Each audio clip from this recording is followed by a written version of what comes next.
The 7:30 Project, day 95.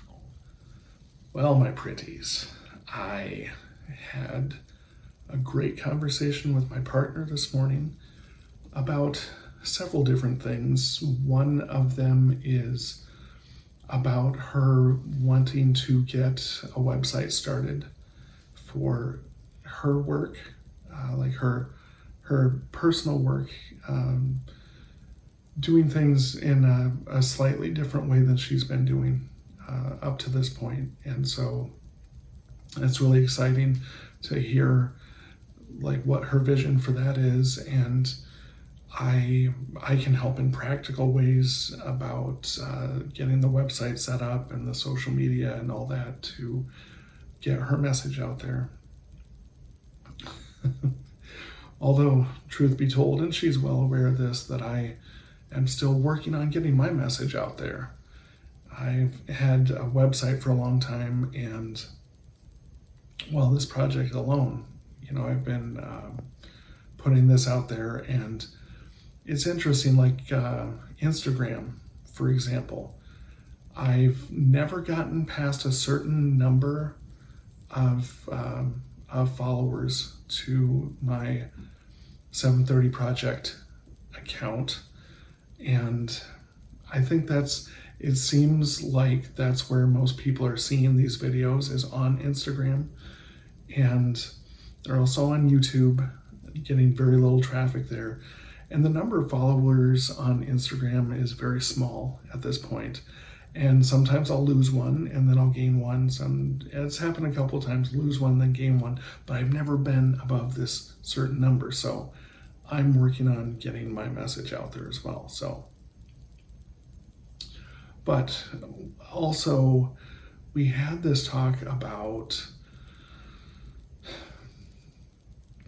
like, when I see things like people talking about the law of attraction and manifesting and co-creation, because I said to my partner, we're frustrated about some things because we've been very mindful of these things. We've been working very hard to move things in a direction where we can manifest the things that we want. We can do our life's work, get our message out there, and hopefully be of service to people in the process, because that's what it's all about anyway. So I said to her this morning, all these people that are well known for, people that were interviewed in the movie The Secret, people that are working with Mind Valley, and I said, they've got these stories, right? These kind of origin stories. And I said, do you think it was ever like that? Like what it's like for us right now? Because like we've been talking about this and working towards this and trying to hold this space and this energy and these feelings for quite a while now. And you never hear that part of the origin stories, I mean, you do have situations where people had absolutely nothing. They didn't even live in the same place every day. They were homeless. They didn't have enough food to eat on a regular basis, and now they're millionaires and billionaires. And I said, do you think it was like this? Because we're looking at things. It's like, oh, we've got to pay this bill and we've got to pay that bill, and the work that we're doing right now is not the work that we feel like we're meant to be doing, and we don't feel like we're really impacting people and creating value and being of service to people in the way that we know that we can be, the way that we know that we need to be. And she reminded me of something very important, that what we are doing right now to survive Now, survive, I use that term loosely because, compared to a lot of people in the world, we have no complaints. I mean, I've I've got a website and YouTube channel, and I'm shooting this on an iPhone, and it's like cry me a river, right? Survive.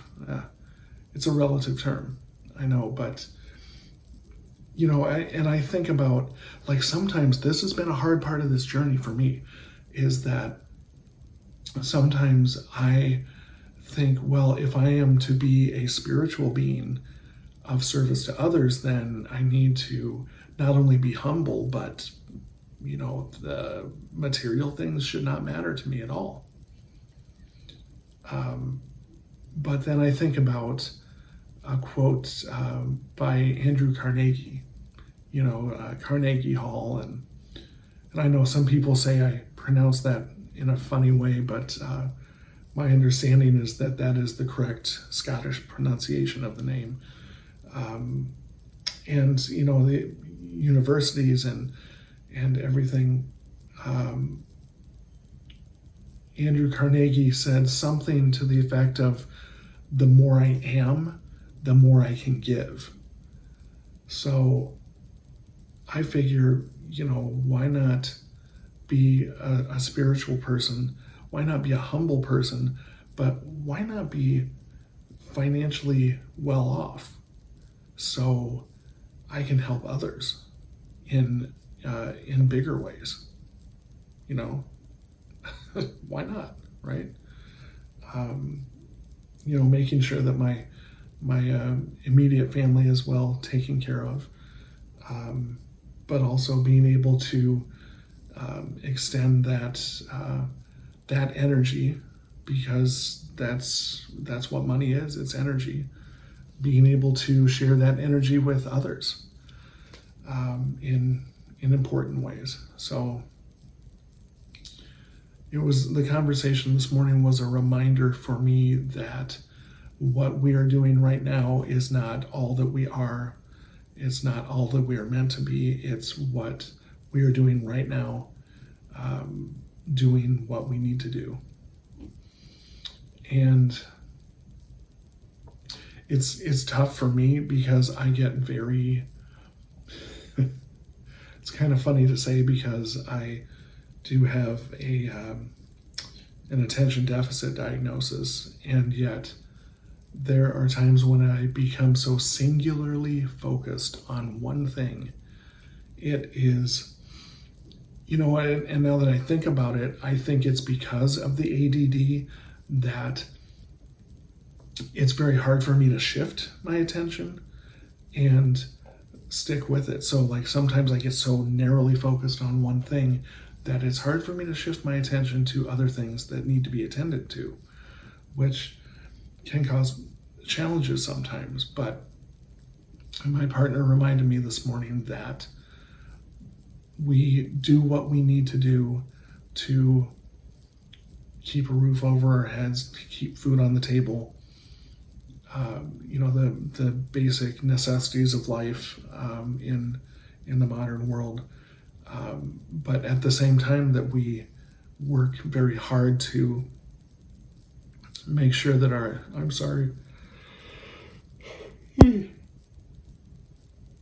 sometimes that working hard takes a toll. That we work very hard to do those things that are moving our work. And I think we both see it as kind of a spiritual mission. And I do mean spiritual, not religious. It's something that connects on an even deeper level than anything religious. But while we're doing those things that are necessary to sustain life, we also work very hard to bring about the things that we believe that we were brought here into this life to accomplish, and to be of service to others and to help move humanity forward. And some people might say, well, that sounds really ego-based. It's like, well, what makes you think you're going to move humanity forward? Well, the way I see it, that's what we're all here to do in our own unique ways. You see, I very strongly believe that we are all born into this life with certain gifts, and we are meant to share those gifts with others. Sometimes those impact a lot of people. Sometimes they impact maybe one person or just a few people. And neither is more important than the other, because,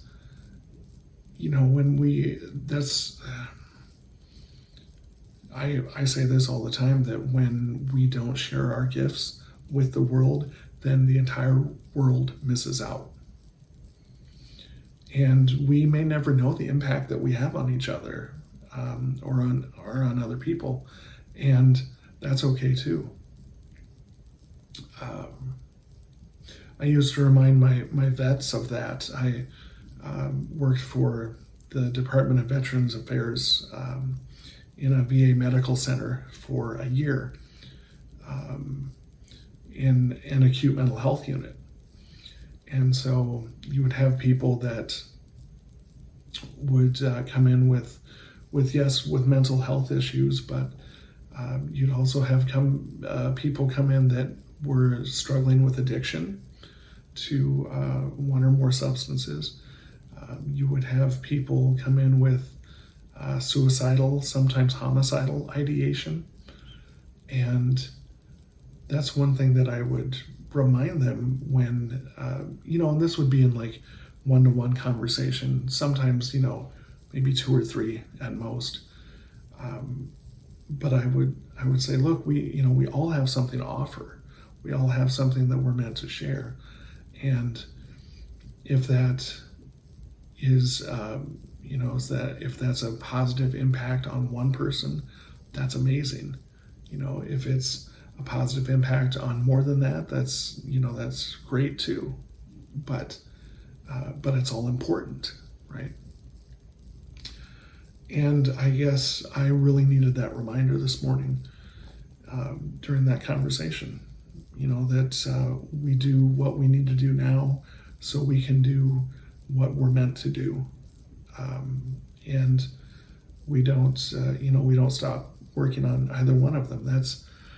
I keep thinking about this as I'm talking. That was a piece of advice that Andre Segovia gave to Christopher Parkington after a master class. And in case you're not up on your 20th and 21st century classical guitarists, Andre Segovia is considered to be the father of the classical guitar in the 20th century. And he was, Christopher Parkington was I would say a bit of a prodigy, but he worked very hard for what the skill that he developed. And after a master class that Parkington took with Segovia, and I heard this in a master class that I audited with Christopher Parkington. I apologize, I'm rambling now. But Segovia, who had a thick Spanish accent, I guess, said, and he had big, thick fingers. And I was told by somebody that toured with Segovia once that I have Segovia's fingers. And he said, so there's no reason you can't sound like him, except for the fact that until the day he died, Segovia was practicing at least 5 hours a day. And he was the master, right? And I have not had the desire to go that deep into it myself. Anyway, I'm really rambling now. Wow. So Segovia said to Parkington, Christopher, work very hard. And that was it. And there's something to be said for that. And I know in other videos I've talked about the difference between working hard and working smart. And I think there's room for both. I think it needs to be balanced. But I think about that at times like this. Work very hard. Simple. Effective. Correct. So, lots of words, lots of ideas floating around today. So yeah, I also discovered today that there are some new feature options with my website website host, I think is what I will call it. And so I can have a little more flexibility, a little more pizzazz to my website. And I am looking into that. I'm looking into updating my systems for getting new subscribers to my my newsletter / email list, and how to distribute that information, and at the same time looking at how that will affect my partner's website, and and digging into a little more what she anticipates her wants and needs are for that platform. And yeah, busy day, and loving every minute of it today. I can't say that every day, but because it started out with that frustration. It's like, was it ever really like this for some of these people? And as my partner pointed out, that a lot of the people that we are aware of now, not all of them, but a lot of them had a sometimes rather large degree of privilege in being able to get to where they are now. And not that that doesn't mean that anybody can't do it. Like I said, some people had absolutely nothing when they started out too. So I guess we're somewhere in between right now. Because we have a lot more than most, and we're grateful for that. We're blessed. At the same time, this process is not working nearly fast enough for my taste, because I get really excited, right? You're really excited about sharing the message, sharing the work, and it's just a matter of getting it out there to people, getting it in front of people. As they say sometimes, getting butts in the seats. Because when I get in front of people, when they see how transformative this work can be, when they can make connections to other areas of their life, it's powerful and it's transformative and it's really exciting. And it's just about getting it in front of people. Anyway, it's going to be like a 27-minute video, and nobody's going to want to watch that, right? So, all right, I'm going to close today. This has been, I forgot, it might be into the next day already. I don't know. No, I think this was day 95, and if it was, then I will be back here on day 96.